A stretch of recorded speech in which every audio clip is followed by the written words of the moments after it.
ఈరోజు శ్రీ వాసవి కన్యకా పరమేశ్వరి పంచాయతన క్షేత్రము ఆర్యవశ్య సంఘం తాడేపల్లిగూడెం వారి ఆధ్వర్యంలో 58వ శ్రీ వాసవి దేవి శరన్నవరాత్రుల మహోత్సవాల సందర్భంగా ప్రభుత్వం విప్ మరియు తాడేపల్లిగూడెం శాసనసభ్యులు బొలిశెట్టి శ్రీనివాస్కు ఆహ్వాన పత్రికను అందించారు.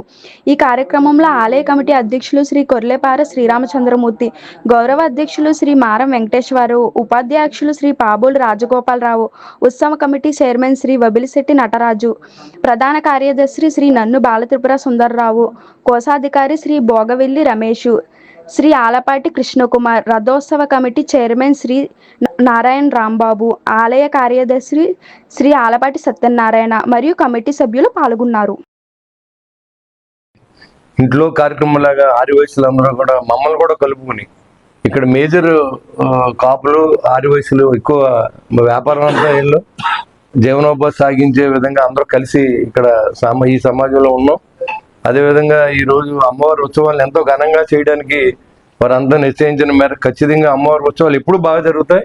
ఈ సంవత్సరం ఇంకా బాగా జరగాలని నేను కోరుకున్న అమ్మవారి దయతో మీ అందరికీ వ్యాపారాలు బాగుండి అమ్మవారికి ఉత్సవాలకు కానీ మరి ఏదైతే మనం అన్న సందర్భంలో సేవా కార్యక్రమాలు చేసేదానికి మీ దగ్గర కూడా ఆర్థికంగా మీరు బాగుంటేనే ఊరు బాగుంటుంది. అదేవిధంగా అమ్మవారి ఆశీస్సులు మీ అందరికీ మెండుగా ఉండి మరి రాబోయే రోజుల్లో కూడా ఈ ఉత్సవాన్ని ఎలా జరుపుతూ సనాతన ధర్మాన్ని కాపాడే విధంగా మీరందరూ కూడా ఈ రోజు చేసే ప్రయత్నంలో ఖచ్చితంగా నేను కూడా భాగస్వామ్యం అవుతాను. మీ అందరూ కూడా రానున్న రోజులు ఇంకా బాగా చేసే శక్తి అమ్మవారి మీకు మీ కుటుంబాలకు ఇవ్వాలి. అదేవిధంగా అమ్మవారి గుడి రోజు రోజుకి అభివృద్ధి చెందుతూ ఉంది. అదేవిధంగా అభివృద్ధి చెందాలని నేను మనస్ఫూర్తిగా కోరుకుంటూ మరి విజయవాడలో కనకదుర్గ అమ్మవారు ఉన్నట్టు ఇక్కడ మన వాసవి మాత ఉండాలి. అదేవిధంగా పెనుగొండలో మరి ఎంతో పెద్ద విగ్రహాన్ని కట్టి వాసవి మాతని చాలా బాగా కొలుతున్నారు. అదేవిధంగా మరి తాడేపూడిలో కూడా ఆర్యవైశ్యులు ఎక్కువ, మరి తాడేపూడిలో వ్యాపారస్తులంతా కూడా ఆర్యవైశ్యులే. మీరందరికీ అమ్మవారి దయతో మీరందరూ కూడా ఇంకా బాగా ఆ దేవాలయాన్ని అభివృద్ధి చెందాలని నేను మనస్ఫూర్తిగా